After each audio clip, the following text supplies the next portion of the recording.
नमस्ते, प्रणाम। मैं किशन लाल यादव और मैं अभी दोहा में हूँ।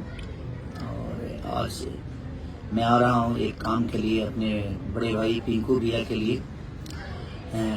कल जगदीशपुर विधानसभा क्षेत्र अंतर्गत केसरी धनगाही में राजीव रंजन जी उर्फ पिंकू भैया के मकान का गृह प्रवेश है। उसी गृह प्रवेश में हम सब भाई आ रहे हैं, तो मैं भी और हमारे साथ और भी कुछ लोग हैं।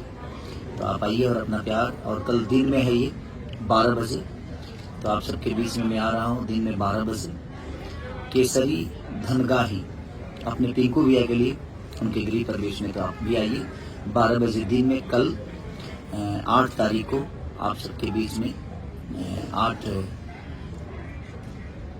जून 2025। तो प्लीज आइए और अपना प्यार आशीर्वाद। दिन में ही हम लोग खूब मजा करेंगे। Love you all, thank you.